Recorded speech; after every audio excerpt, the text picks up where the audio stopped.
Cool. So we've heard about a lot of cool terrestrial analog uh, expeditions and things today. So I'm going to just change it up a little bit and talk about the archiving of terrestrial analog data. So what do we do with all this data after we get back from the field, and how do we deal with it properly? My name is Elise Rumpf, and I work at the USGS Astrogeology Science Center in Flagstaff. And Astro has a long history of facilitating planetary science research through helping with design missions and calibrating cameras and putting together the beautiful mosaic images we've been seeing all week, and also with astronaut training and other terrestrial analog work. So we've been doing this work like this for a long time, but about 5 years ago, a little bit before the pandemic, we decided to create a group called Target, the Terrestrial Analogs Terrestrial Analogs for Research and Geologic Exploration Training. Too many acronyms. And this has long been a part of the astrogeology long-term plan.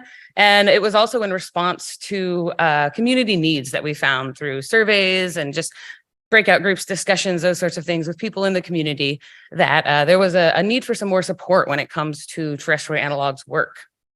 And so we developed Target to help facilitate, both at Astro doing analog research, but then also with the broader community, kind of establishing training resources and field guides, facilitating research trips into the area, helping out with things like traverse planning, curation of analog sample collections. We have an entire C-van of Gene Shoemaker samples that is slowly being gone through, and but we're open to helping out other people's sample collections as well. And then the main thing that I'm talking about today is building a data portal to facilitate access to existing data and to archive new field data. So with this, we developed the Terrestrial Analogs Data Portal. We sometimes call it TAD.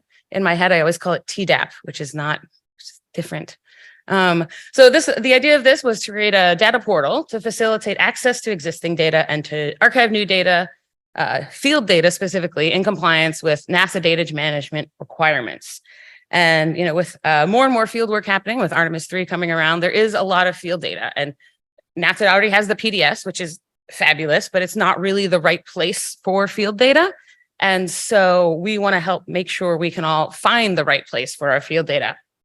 And we're hoping that we can, and we already have been starting to coordinate with proposers so that they can have it in their data management plan to help out with that part, and helping out with data and metadata reviews as people put their data together and put it into repositories. And then also working on ingestion and discovery, because there's a lot of really good data out there already. There's a lot of great trusted digital repositories, and we want to be able to connect people to the terrestrial analog relevant data that's already in those repositories. And luckily at USGS, we already have a really great repository. It's called the USGS Science Base. It's a federally compliant repository that exists for USGS folks to input their data for, it's been around for a while, and it's very robust. So we've been working with folks on archiving their data, and we've worked within Astro, archiving our own data through the data portal, and then also with NASA GIFT and Geodes team, which I'm a part of. GIFT and Geodes are great teams to work with because they have a huge array of types of data that needs to be archived. And there's also members of those teams who are already well-versed in data management. So we've been working with them to archive their data and also develop the SOPs so that we can help other people easily archive their data through the data portal. So again, we use the USGS Science Base, which has open data standards, and it has good metadata requirements. Metadata can be tricky, but there is a great application, the Metadata Wizard, which you can download to your computer, and it helps you walks you through that process of creating the metadata for whatever you're archiving. And we can also provide reviews, because all of the data and metadata that goes into the system, we want to make sure that it's solid and it's going to be complete for people to use in the future. So we can provide reviews of your data or metadata. If you already have somebody in mind to review your data, we can give you checklists and help you through that process. The other main thing we want to work on, or we have been working on, is data discovery. So like I said, there's a lot of good data out there that we want to discover, both data that was created or collected with terrestrial analogs in mind, but also data that's wasn't originally thought to be related to terrestrial analogs. And so this is our website. I have a QR code on the last slide, so if everyone can go there then. And we have two primary ways to search for data on the site. The first is with this gray box, and in here you can type a keyword, SP crater, volcano, Iceland, whatever you might be interested in. You can filter by analog type. If you're only interested in glaciers, you can do that. This little terrestrial analog results only button, I wouldn't click that because there's not a lot of stuff right now tagged as terrestrial analog data. And right now with the current capabilities, you can search either through USGS Sciencebase or through data.nasa.gov. And so searches through here bring back all of the data relevant to your search based on the filters. The other way to look through is using the interactive map. In the map, we have different types of analog features. So you can sort by the different types. Here we're showing impact craters, and the green circles are just where there's multiple impact craters within close proximity of each other. So if you're just interested in impact craters, you can show the impact crater figures, click on one, and then it'll bring you a search for just that site.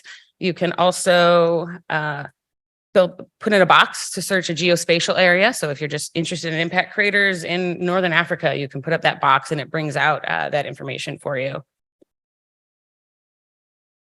If you go to the site too, there's a nifty little need help button. It hides down there a little bit. So if it's your first time to the site, click on that. It'll do a nice little walkthrough that our developers put in there to really help you find what you're looking for. So now what are we looking for in the future, moving forward, like I've said. So with our site in particular, the DAP has only been around, we went online about 2 years ago, and it's not a huge project, so we don't have a ton of time to work on it, but we're doing our best. And yeah, we definitely have plans to continue expanding it. One of the main things is expanding the databases of the known terrestrial analog sites. So we saw the impact craters up there that came from an impact crater database. We're currently ingesting PAD, which is the Planetary Aeolian Analog Database, so dune fields, also the Smithsonian volcano databases. And if any of you have databases, I think you do, Patrick.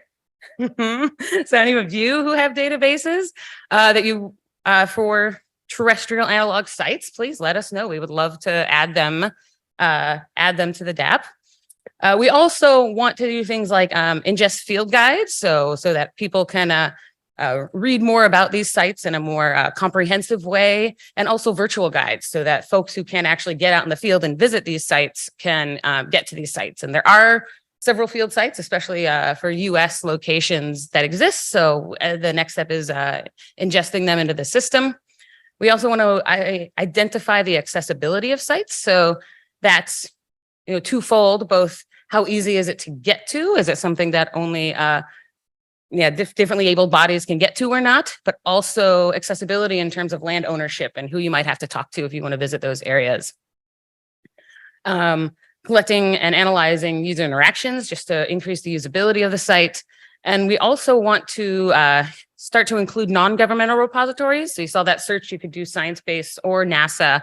It's a little trickier to search non-government sites right now through the USGS, but there's a lot of other great repositories out there, things like Zenodo and a lot of university repositories that are trusted repositories. And we would like to be able to search those too, that have a more comprehensive return when people are looking for this data. And then in general, I think there are some more conversations to have at a community level in how we can address some of the challenges with data archiving. A lot of us collect a lot of really great data. We want to share that data. We also want to know what's already out there. So when we plan a field expedition, we're not doing exactly what somebody else did.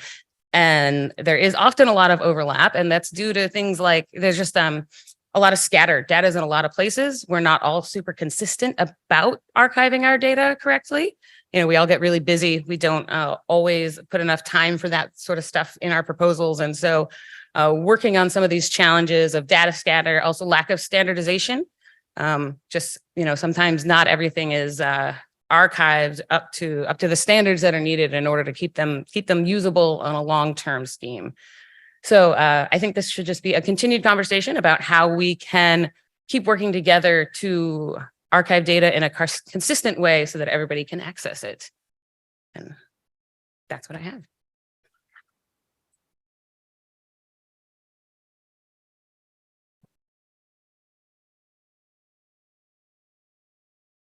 Thank you, Elise. We have time for one question. Sure, go ahead, Ben. Sure. Hi, Ben Feist, JSC. I'm curious if there's been any conversations or interest that you've heard of to make this a requirement for some of the analog activities, like the PDS is for some of the mission activities and other PDS-based funding models. Yeah, I don't know if there have been official conversations about it, but people have to write in their data management plans that they are going to archive it somewhere. We are nowhere near, we don't want to be the official archive there, but we are definitely an option. And we want to offer a service kind of like the PDS where we can, give a letter of help beforehand and say, yes, we will help you archive your data. So yeah, we can do that for anyone who wants it. It's just, we're not like officially on there yet, or maybe not ever, but. Thank you. And thank you, Elise.